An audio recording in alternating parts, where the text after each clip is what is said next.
Eh bien, bonjour les spotters et bienvenue dans notre live hebdomadaire de 15 heures. Et aujourd'hui, on va revenir sur une petite affaire, c'est le rachat de Slack par Salesforce. Alors, petite affaire à 27 milliards de dollars. Je ne sais pas si ça vous rendez compte. Ça correspond à une belle maison achetée par commune de France. Imaginez, vous avez 27 milliards de dollars, vous pouvez avoir une maison dans toutes les communes, les 32 000 communes de France. C'est colossal, c'est énorme, c'est plus gros que ce qu'on annonce le soir au JT quand le gouvernement essaie de faire des choses dans n'importe quel domaine aujourd'hui de notre pauvre petit pays français. Vous voyez, c'est colossal. Alors, revenons là-dessus, on va parler des protagonistes et on va aussi essayer d'expliquer qu'est-ce qu'il y a derrière et quels sont les gagnants et les perdants. Slack s'est quand même lancé, alors, on dit 2013, mais en fait, je suis allé voir, moi, dans les tablettes, c'est en fait en 2010. Alors, c'est marrant, comme toujours, à chaque fois, quand il y a des belles histoires, c'est un peu comme pour les stars, on veut toujours les rendre plus jeunes, parce qu'elles sont plus désirables. Mais quand même, c'est lancé il n'y a pas longtemps, quoi.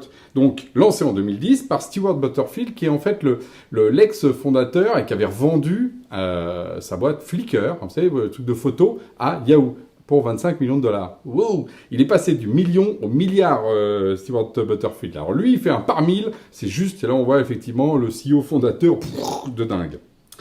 Alors au départ, en fait, ça part d'une erreur, d'une erreur. En tout cas, c'est un side project à l'intérieur d'un projet pour faire justement des jeux vidéo, et bing, en fait, il réinvente le chat, vous savez, le fameux truc, mais il le réinvente de manière tellement opérationnelle et fluide, avec le real-time, c'est-à-dire le fait d'être en temps réel, dans le web, etc., que finalement, ils se disent, mais ça, donc ils arrêtent le jeu vidéo, et ça, c'est un truc qui va cartonner.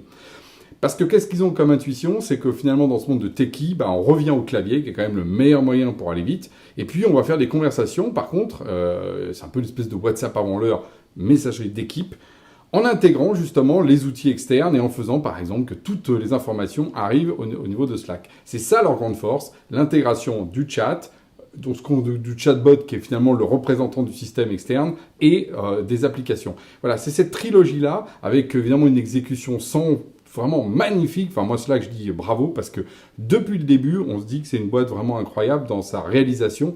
Elle a drivé le web aussi dans tout ce qu'elle fait. Alors, je parle au passé parce que maintenant, elle appartient à Salesforce.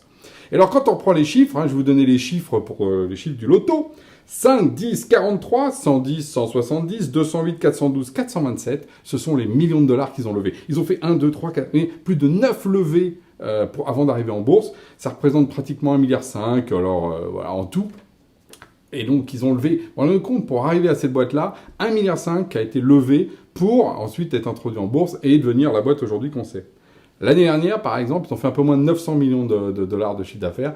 Ils ont décramé, ils étaient en déficit de 800 millions. Donc en fait, c'est une boîte qui quasiment perdait autant qu'à gagner. Mais voilà, pour arriver aujourd'hui à être acheté 27 milliards, qui est la plus grosse opération du web depuis longtemps. Mais le problème, c'est que là, c'est une belle histoire qui grandit, ça s'introduit en bourse, là que tout le monde en parle, mais tout d'un coup, ping, ça monte en termes de users comme ça, sauf qu'en face arrive le grand méchant Microsoft, et qui essaie de les acheter. Alors, il y avait Amazon qui avait essayé aussi, ils n'ont pas réussi. Il y a Microsoft qui a mis un chèque, à l'époque, il était sans doute trop petit, un petit chèque de quelques milliards, donc c'était un peu trop petit. Et donc là, ce qui se passe, c'est que Teams a dit, ok, tu veux pas que je te rachète? Eh ben, je lance Teams. Et donc, parce que clairement, c'est là qu'ils sont en pleine compétition, nos amis Slack et Microsoft, parce que la question de la collaboration, elle est revenue au centre de tous les débats aujourd'hui, de tous les logiciels B2B. Et Microsoft s'y est pas trompé, il a remis Teams au centre, là où avant c'était Office qui était au centre, maintenant c'est Teams qui est au centre. Et là, oui, c'est le drame. Parce que là où les dizaines de millions d'utilisateurs de Slack paraissaient démentiels, Microsoft, avec sa force de frappe, le freemium et son outil, bing, il est passé à plus de 100 millions. 1 par 10. Allez hop, 10-0, tu rentres à la niche. Et tout d'un coup, Slack, c'était genre, non, mais ça croît pas aussi vite, il devait faire 47%, ils font que 32%, ah là là. Et donc, c'était un peu, c'était plus la si belle histoire que ça a été, alors que c'est une histoire vraiment magnifique. Donc, dans ces cas-là, comme aux US, très pragmatique, hop, allez, on est à vendre.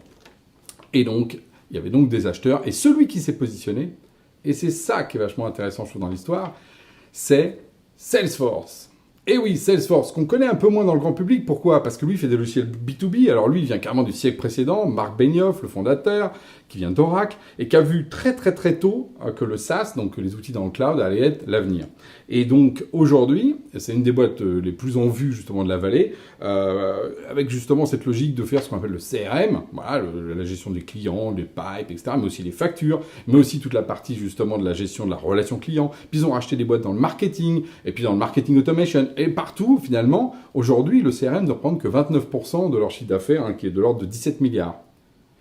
On est compte, 17 milliards de chiffre d'affaires, ils rachètent un machin à 27 milliards. Donc c'est là où on voit qu'on est dans une industrie totalement financiarisée, dans laquelle vous pouvez acheter le double de ce que vous êtes, hein, quasiment, pour créer votre avenir. Et l'avenir, c'est quoi? C'est de dire, oui, aujourd'hui, c'est pas compliqué, en face de la problématique des outils, ce qu'on appelle métiers, hein, ERP, CRM, là où il y a du argent, là où on va avoir des listes, là où on va avoir des trucs, il faut collaborer avec son équipe et aussi les autres équipes. D'où le lien avec Slack. Et nos amis de Salesforce, on les connaît en plus à Genspot parce qu'ils étaient arrivés avec Chatter il y a quelques années en compétition sur nos terres et hop, ça n'avait pas été un grand succès parce que la collab, c'est un esprit. Voilà. Et quand on fait des outils de métier, en général, on n'est pas très collab.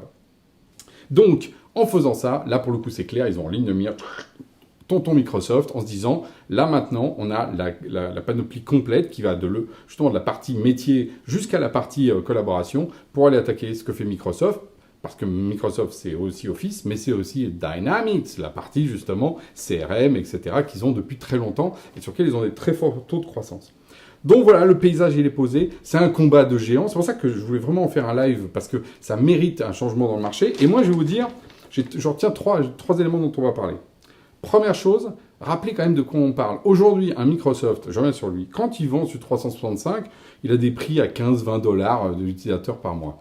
Salesforce, lui, va être à 150 $ par utilisateur. Vous vous rendez compte la valeur qu'il y a dans le métier? Et oui, dès que vous rapprochez de l'argent, il y a plus d'argent. Voilà, c'est un peu simple de le dire comme ça, mais c'est un peu ce qu'on ressent. Et donc, ce que veut faire aussi donc Salesforce, c'est, ok, il est très fort sur des fonctions très concentrées de l'entreprise, la finance, les commerciaux, là où il y a beaucoup d'argent, le marketing, mais sur les autres, ils ne sont pas totalement déployés. Donc, ils veulent aller conquérir ces nouveaux employés. Donc, voilà, ils vont aller justement sur la grande collaboration, où là, on met beaucoup moins d'argent. Hein, Slack, d'ailleurs, c'était pas si cher. Slack, c'est pareil, c'était 12-15 $ par mois.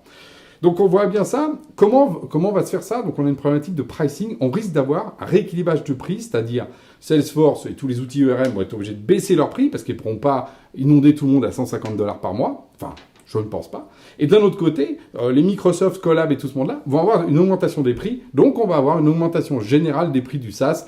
Messieurs, mesdames, si je vous l'annonce, sauf si, et oui, sauf ça c'est la tendance générale, mais à court terme, nos amis peuvent faire tout à fait du dumping pour aller choper les parts de marché. Donc on va avoir une espèce d'élément comme ça double qui va se passer dans les 2-3 prochaines années.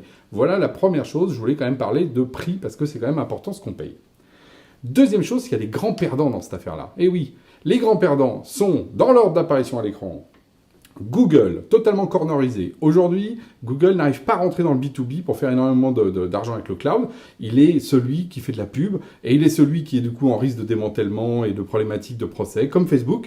Et ils n'arrivent pas à prendre cette partie B2B. Dans le cloud, il est obligé de faire des alliances un peu hétéroclites. Voilà, c'est compliqué pour Google et il n'a pas pu, alors que c'était marqué que Google aurait pu racheter Slack. Ça faisait partie des hypothèses. Et c'est passé à côté. Ok. Deuxième perdant, Oracle. Oracle un peu dépassé, parce qu'en fait, il a des gros outils. Lui, il est le Salesforce bis, mais un peu old school. Il a du mal à rentrer un peu dans cette bataille-là. Il passe à côté des grands rachats. C'est compliqué pour Oracle. Et puis, il est plus aussi désirable. Donc, aujourd'hui, un Slack, je pense qu'il a préféré aller chez un Salesforce qu'avec un Oracle. Et les marchés, d'ailleurs, lui donnent pas autant d'argent.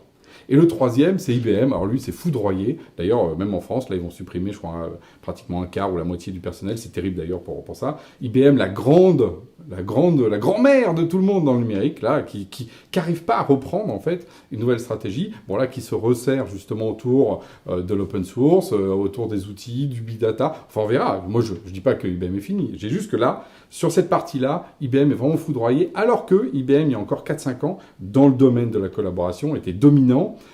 En tout cas, avait une voix importante pour expliquer comment est-ce que l'avenir allait se construire. Et justement, et c'est mon lien, ce qu'a raté IBM, rappelez-vous, ce qu'il voulait faire, c'était que la messagerie, le mail, et les outils métiers soient intégrés. Voilà, c'est ce qu'a réussi à faire Slack, en fait.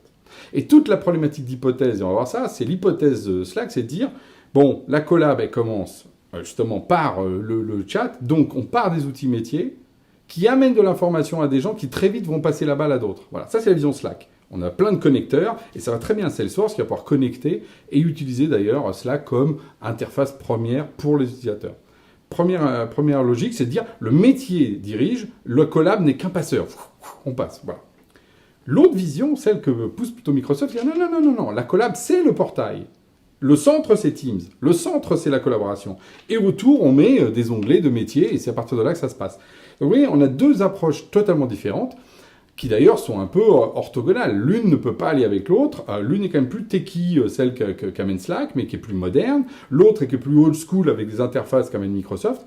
Et qui sait s'il n'y a pas une troisième voie? Parce que finalement, ces combats de géants, en général, ça finit aussi, ils se finissent tous les deux par chaos technique, tous les deux debout. Et souvent, c'est un troisième acteur qui voit une voie intermédiaire. C'est ce qu'a fait Slack, par exemple, dans ce domaine-là. Et qui amène quelque chose de subtil entre ces deux positions un peu brutasses, pour justement apporter quelque chose de nouveau. Ce sera mon avis, c'est mon hypothèse. On va voir l'arrivée d'un troisième acteur qui va mêler de manière beaucoup plus fluide, moins techie ou moins brutale de type front, comme ce que je vous ai expliqué, la partie d'intégration. Ça, c'est mon hypothèse sur justement ce qui va se passer sur le futur, parce que clairement, quand les plaques tectoniques bougent comme ça, c'est des grands volcans, et tout d'un coup, tous les acteurs aujourd'hui sont obligés de se poser des questions. J'ai parlé des grands GAFAM, parce que là, on était US-centrique, mais ça va être le cas de tous les acteurs, tous les éditeurs logiciels, les ESN aussi, pour lesquels aujourd'hui toute la partie intégration doit être revue du fond en comble, ceux qui s'appuyaient sur Salesforce, ceux qui disaient que Slack était en fait un outil open. Il est plus si open que ça, maintenant il va être centré Salesforce, donc il va perdre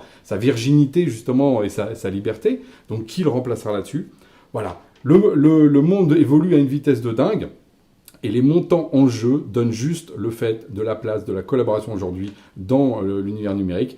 Oui, aujourd'hui la collaboration est peut-être le futur marché le plus important qu'on aura à vivre dans les 5 à 10 années qui viennent. Donc tant mieux, ça remet l'humain au cœur des préoccupations de tout le monde, des SaaS, des décideurs, des analystes. Et donc voilà, on a une belle histoire à raconter. N'hésitez pas à donner aussi votre analyse des faits dans le flux là, qu'il va y avoir justement derrière cette vidéo, parce que je pense qu'on a beaucoup d'échanges à faire là-dessus. Il y a beaucoup d'intelligence à créer autour de ces grands mouvements. Profitons de ça quand ça bouge, c'est qu'il y a de la vie. À la semaine prochaine.